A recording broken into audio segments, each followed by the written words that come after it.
right. Hey, ladies and gentlemen, are you ready? I feel good. Oh, yes. Oh, my love, I wanna make you move.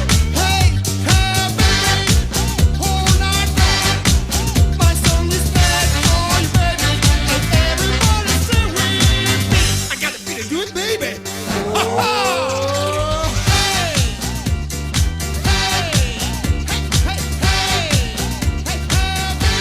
¿Qué tal? ¿Cómo les va? Tengan todos ustedes muy buenas noches. Bienvenidos a Semanario TV. Empezamos con los destacados de la semana. Seguramente son muchos. Algunos de esos destacados vamos a estar hablando hoy.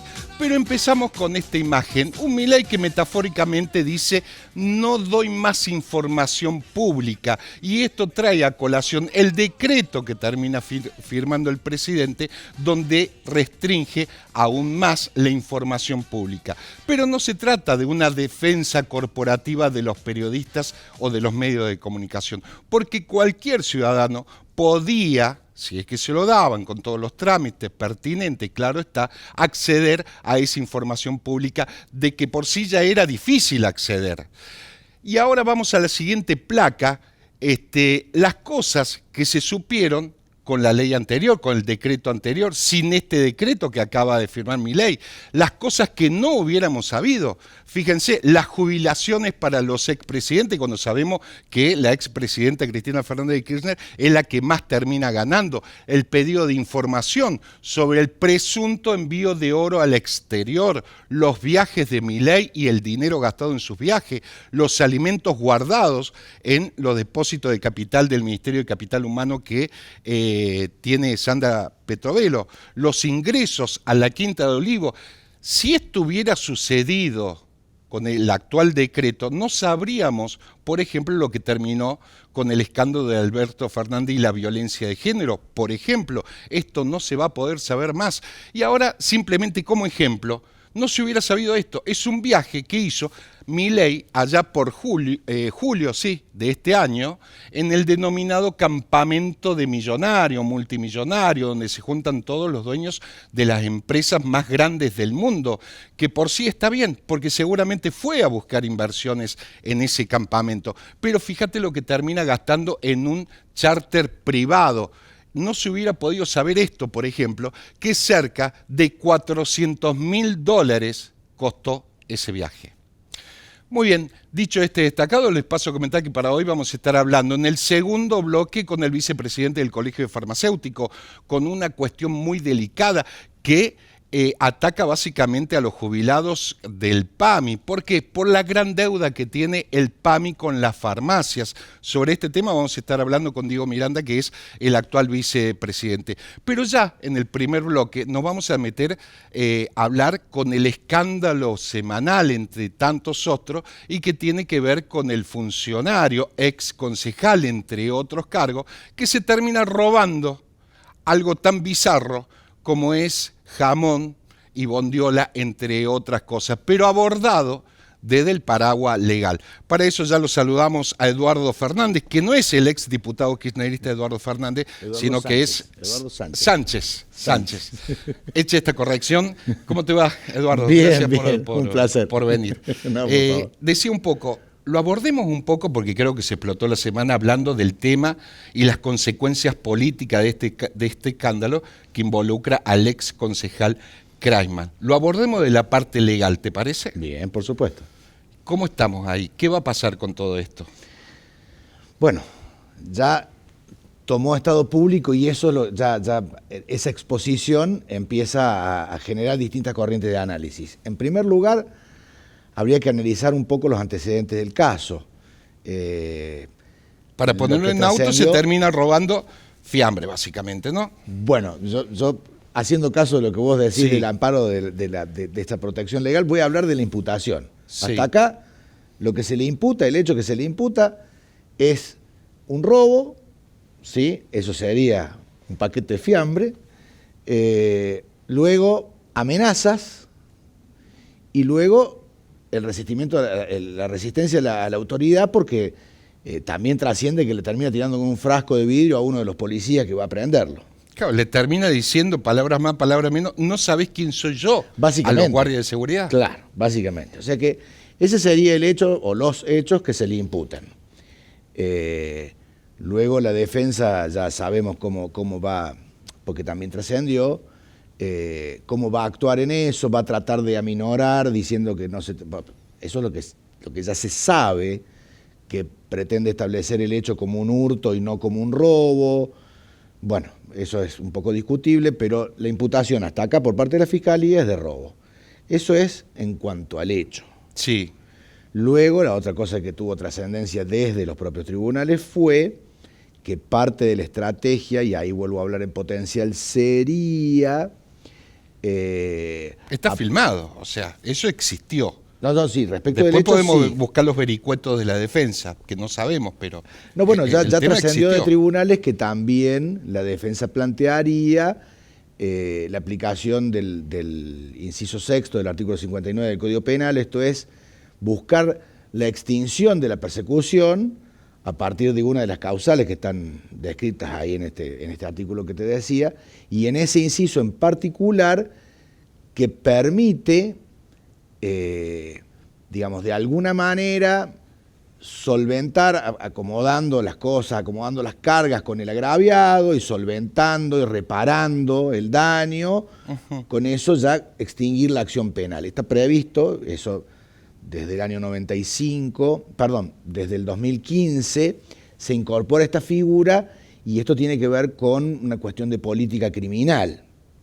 O sea, así como hablamos de políticas de salud, políticas sanitarias o políticas exteriores, cuando hablamos de política criminal es cómo el Estado pretende abordar la cuestión penal, la cuestión crímenes. A ver.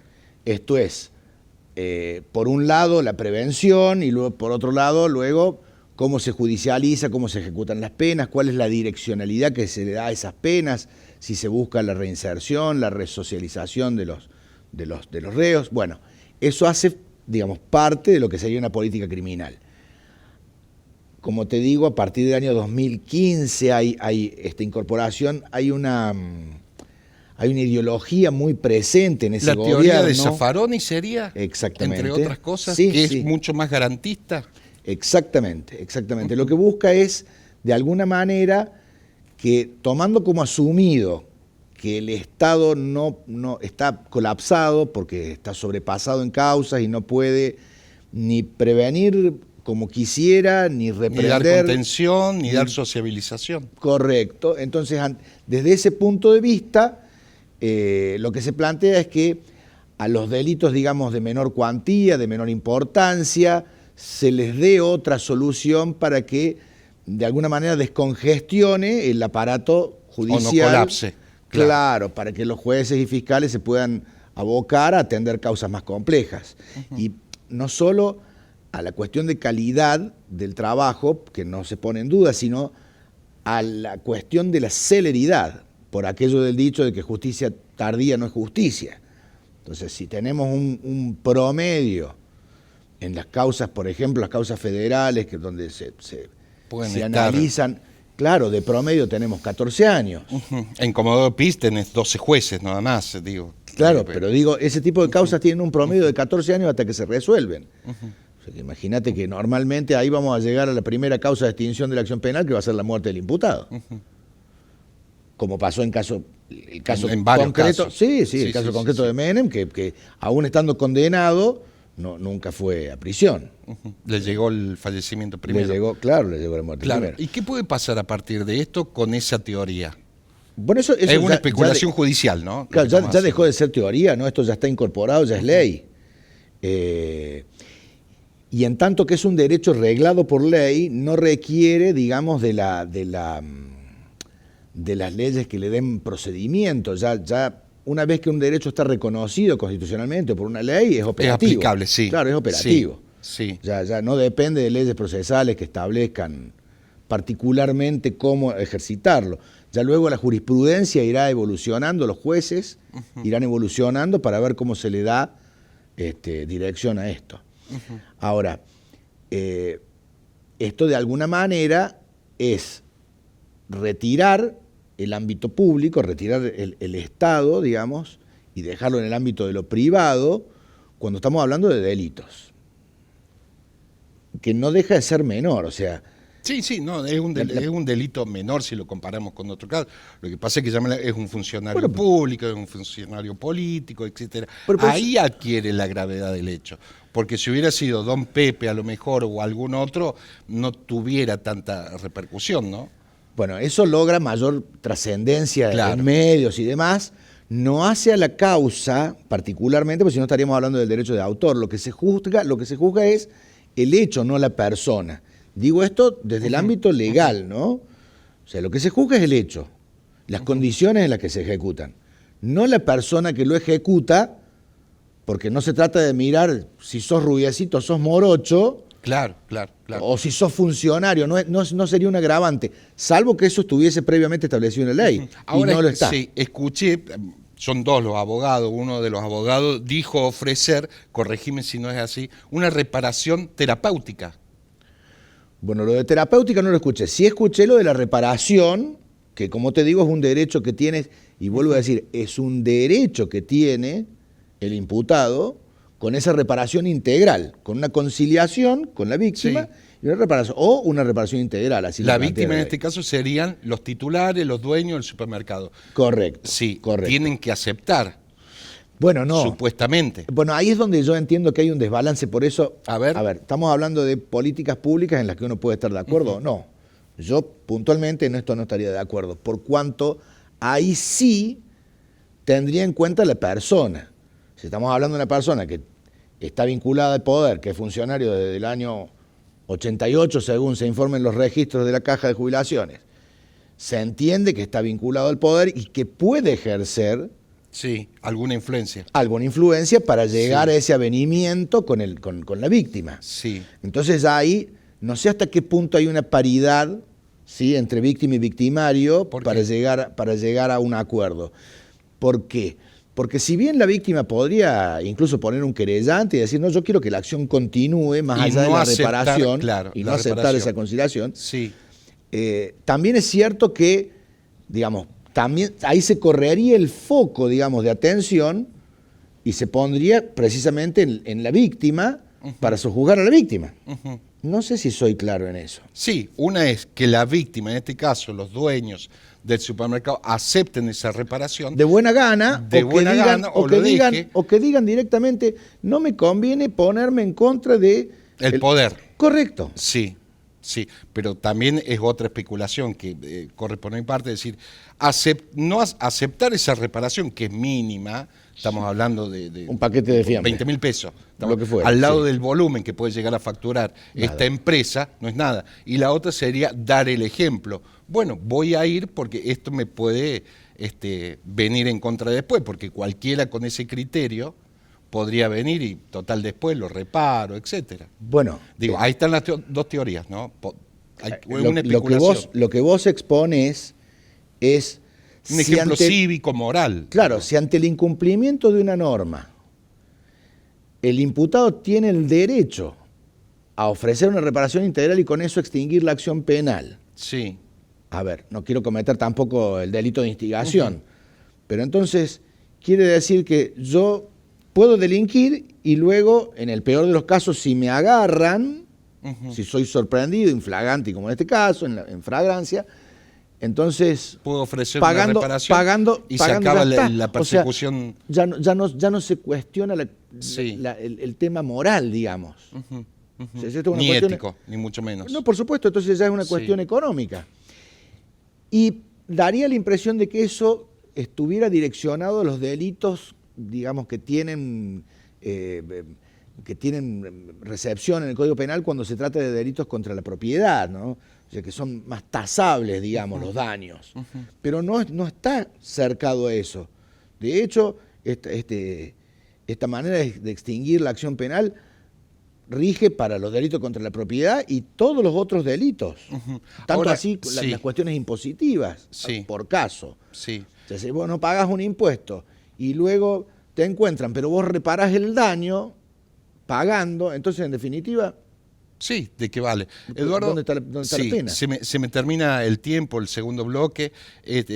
Para pasar al segundo bloque, digo, en función de tu experiencia como abogado penalista, ¿qué crees que puede pasar independientemente que la defensa tiene su estrategia? Digo, pero si vos fueras patrocinador de este acusado, ¿qué pasaría? Si yo fuera patrocinante, creo que lo que tiene para discutir la defensa, al menos para plantear y argumentar si se trata de un hurto o de un robo. Ahí cambia. Eso habría que verlo, claro. La diferencia entre hurto y robo es cuando media violencia en las personas o en las cosas y, digamos, en este caso la violencia puede ser antes del delito, durante o después, y en este caso, si es después para procurarse la impunidad, daría la impresión de que ahí hubo una violencia por la resistencia a la autoridad. Eso podría ser discutible si es robo o es hurto, que cambia eso totalmente. Es discutible. Ahora, Doc, gracias más. por la explicación. Siempre es bueno profundizar más allá del contexto político que encierra este caso. Quiero agradecer, doctor por favor. Eduardo Sánchez. No, por favor. Hasta la próxima. Hasta la próxima. Muy bien, nos vamos al segundo bloque, ya volvemos. ¿Querés beneficios y canjear tus puntos por increíbles premios? Asociate sin cargo a Club Personal.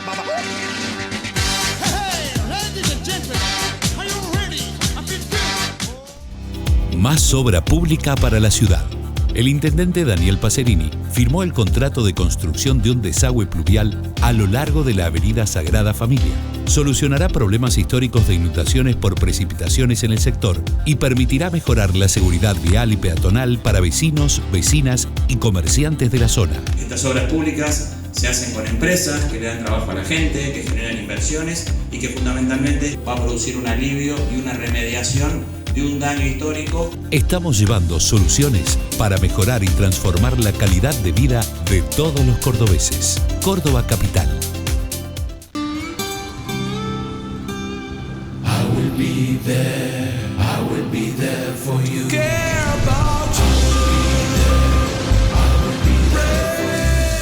En Sancor Seguros estamos junto a vos en todo momento, acompañándote. Sancor Seguros, estamos.